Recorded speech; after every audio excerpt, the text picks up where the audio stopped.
all things leadership. I'm Beth Bergen. I'm an internationally awarded leadership and communication coach, and I am here each Tuesday to talk about leadership, communication, and mental fitness. Now, if you watched last week, what you'll remember is that we identified that there's a really high demand. In fact, I think it was 73% of employers are actually looking for creative thinking skills. And we also talked about why creative thinking skills could absolutely serve you in your career. So, why are creative thinking skills so valuable from an employer's perspective? Well, I guess it's a range of things. So, let's talk about some of those. The first thing is that you're able to problem solve, and that means that there's innovation and there's the potential for innovation and potentially fresh ideas coming through the system. If there are um, opportunities for critical thinking, a creative thinker is much more likely to be able to go get multiple perspectives. They're better able to collaborate, to communicate with others in the team, and generally a critical thinker will be much more resourceful. Sometimes it's not about throwing dollars or money at the problem. Sometimes it's about figuring your way through and being resourceful and being able to utilize what you've actually already got. And also, why is it valued? Because a creative thinker is going to have a commitment to professional and personal development. And all of these things, if you've got that creative thinker in your team, all of these things are going to lead to increased productivity, a much better customer experience, a better culture in the workplace. People are enjoying their work. There's more likely to be innovation. And all of this leads to dollars. What are the traits? What are the traits? Someone asked me during the week, what are the traits of a creative thinker, Beth? And it's really actually quite hard to pin these down. But I guess if you're a creative thinker, you're more likely to be open minded. You're more likely to demonstrate a willingness to take a risk, not an uninformed risk, but actually taking a risk. More likely to be curious, wanting to know about things, have an excitement about learning new things, and also that ability to be flexible and adaptable. Don't have to stick so much quite to this is the way things are done around here. The other question that I got asked a couple of times during the week is, can you learn to be creative? Can you learn to be creative? And so today, what I want to do, because you can learn to be creative, you have to be deliberate about it though. It's not, oh, I'll just have a wee burst of being creative and then I'll go back to being plain old, this is how you do things around here. So you have to be really deliberate about it. So let's have a look. Today, what I want to do is to share with you 10 tools that you can use, or 10 techniques that you can use to get the brainstorming happening, to get the creativity happening. The reason I said brainstorming is because that's number one. Brainstorming. Now, brainstorming is an awesome process, and you can either do this individually or in a small group. And it needs to have a little bit of structure around it in terms of, it's open thinking. There are no limits. There's no judgment, because often when we give ourselves permission to just do a brain dump, we actually put all sorts of criteria around it. So true brainstorming allows a free flow of thinking. So the ideas pop out, they're written down without anybody saying or questioning, how would we ever do that? Why, or saying, that's a silly idea, we're never going to be able to do that. So brainstorming will come up with all sorts of weird and wonderful ideas. So that's the first tool. The second tool that I have for you today is mind mapping. Now, it's really actually quite difficult to explain mind mapping in a small conversation like this. But, Google it and you'll see some information about the processes. And what I love about mind mapping is that you link all of the information and the ideas around the central topic. And you don't have to use words or sentences. You can use images or colors as well as the words. And what I find with mind mapping is that it really allows you to go deeper. And because you're going deeper, you're able to narrow down the options and the possibilities. And the other thing that I really enjoy about mind mapping is that, as well as solving the problem, and solving the problem probably faster than if you didn't do a mind map, it also has this ability to combine ideas around how you might solve the problem with the process and how you're going to achieve it. So mind mapping is something, if you haven't used it or you're unfamiliar with it, or if it's a little while since you've used it, I really recommend that you go check it out and find the process. The third thing is reframing. Now, reframing is all about changing your perspective and looking at things from a different angle. So to reframe it, you've got to be really curious. You have to be able to make time to start to imagine different ways of looking at the issue. You have to be quite intentional about doing this. And you have to be able to step back a little bit. Sometimes when we're problem solving, we're so close to the problem that it doesn't actually enable us to see what the possibilities might be. So it's really about stepping back and being really curious about different ways of doing things. Now, I've spoken before about reframing our thinking, and this is very similar. It's on a larger scale, but you're simply changing your perspective. A very simple way of looking at that would be that often when we look at an issue, we look at what can and will go wrong, and that's our approach. And to reframe it would be to look at what could and may go right. So, it changes your perspective from the doom, despair, disaster over here to actually looking at what could go right. Okay, the fourth thing is role playing. Now, if you're part of a team, this can be an awesome way, particularly if you're looking at or you're wanting to look at creative ways to talk about a product or service that you sell.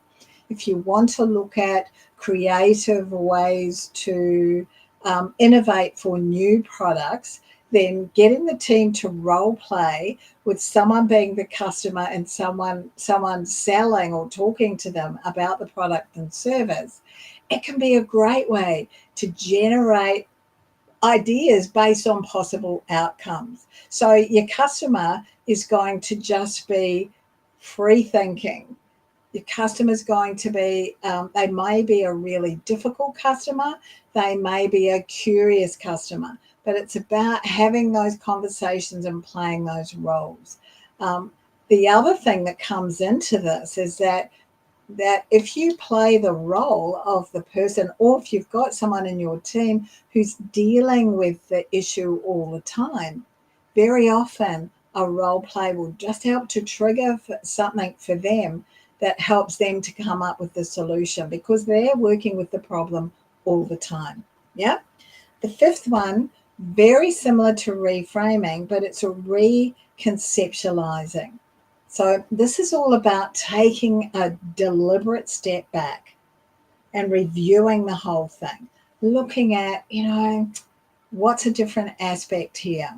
What is appealing to my emotions here?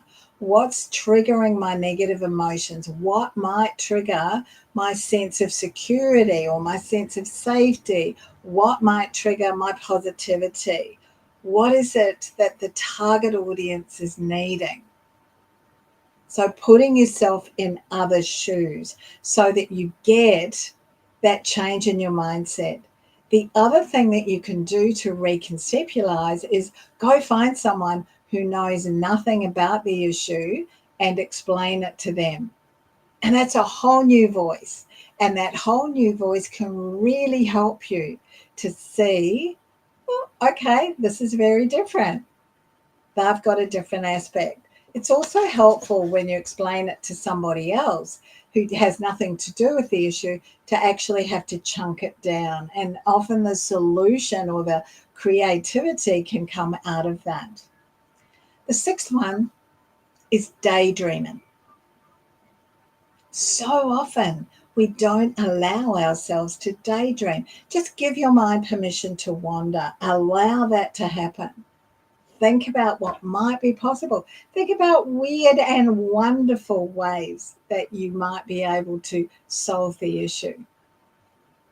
Beautiful. Freestyle thinking, doing that daydreaming, build your creativity. As long as you're deliberate about it, you'll hear me keep on saying that. The seventh one is curiosity. Curiosity. I just need to have a drink. Curiosity is all about asking lots and lots of questions. However, it comes down to what kind of questions matter and needs to be questions that explore the possibilities. So often those questions will start with how, what might we experience this? How might we fulfill this? How might we achieve this? But also, a great question is for what purpose? For what purpose are we doing this? For what reason are we doing this? It's a bit like asking why. Now, there's a process, and I won't go into it here because we won't have time. So I'll look to add it to an upcoming session. But there's a really useful process for examining what might have gone on and better understanding the events that have occurred and potential solutions for them, called 5 Whys. But we won't talk about it now. We'll talk about it another time. But this curiosity is all about asking questions from as many different perspectives as you possibly can. And what you know, or what you may not know, but as a coach, what I know is that if you ask the same question again, or you ask the question and say, and what else? And what else? That really helps you to get closer to what the issue might be. The eighth one is your frame of mind or your mood. Now, there's a lot of literature that tells us that your creativity is bound to be running more freely when you're in a positive frame of mind. Mental fitness is all about the more your mind is working for you and seeing the positives and the possibilities and the opportunities, the more creative that you're likely to be. So that's a train of thought that I absolutely subscribe to.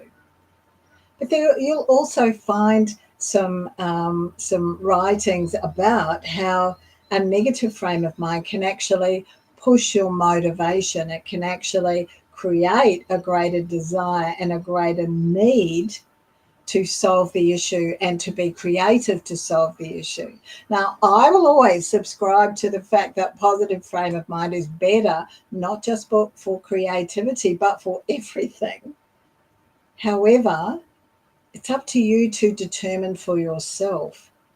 Notice what you're noticing about yourself, your frame of mind and your moods, and determine when you are most creative. And that'll mean that you then begin to use that frame of mind or that mood to build those creative thinking skills. Number 9, talked about this briefly last week. Step back. Step back. Give yourself some space from the issue. Create other distractions. Give yourself permission to go away, have nothing to do with it, do something completely different, and come back. with renewed energy and a great commitment to do that deep and valuable work, to be thinking creatively. Noise can be a real distraction. So if it is for you, you're in a shared office, think about being able to wear headphones, find a quiet space to work in, and make sure, really importantly, that what you're doing is planning that creative time for you to be thinking. Put it in your diary. Make sure that you're scheduling it so that you do have that thinking time. Not 5 minutes, a little longer than that, so that you can really get into that creativity. Okay, the 10th one, this is our final one. Just start. Just start. Join in on some creative activities. It can be hilarious to go to one of those paint and sip nights where you're actually painting. If you like baking, do baking, gardening, whatever it might be. Do something that brings out your creativity. Look to understand you and the various moods and things that you're in. Look to understand that perhaps what we do is we put boundaries on ourselves and our thinking. We can box ourselves up as, oh, I'm not very creative. Shift those boundaries and look to really understand yourself. One of the beautiful things about mental fitness is that talks all the time. Get out there, be noticing the colors around you.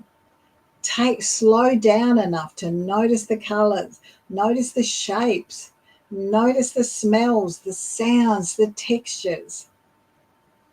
If you can do that for 10 to 15 minutes a day, but just be really focused on those things when you're out on your morning walk, when you're driving to work, whatever it is that you're doing, slow down enough to notice all of those things.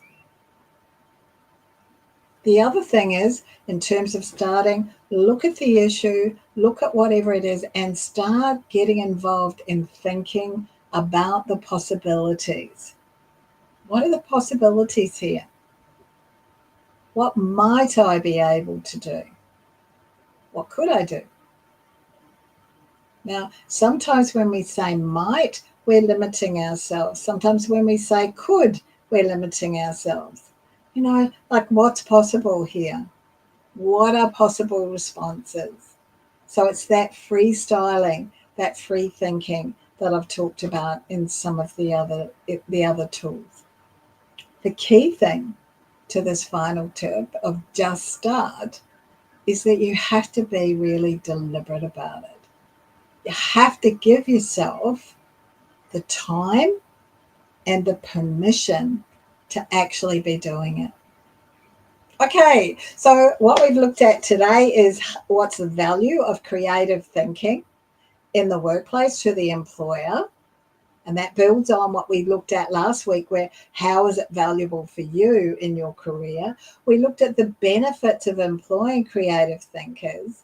And then I've given you 10 tools to start you on your creative thinking skill set building. Thank you so much for being here.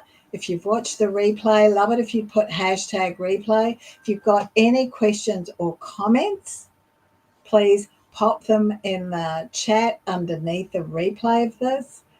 Thank you so much. It's been awesome to be able to spend time with you here today. You're on your creative thinking journey. I'll see you next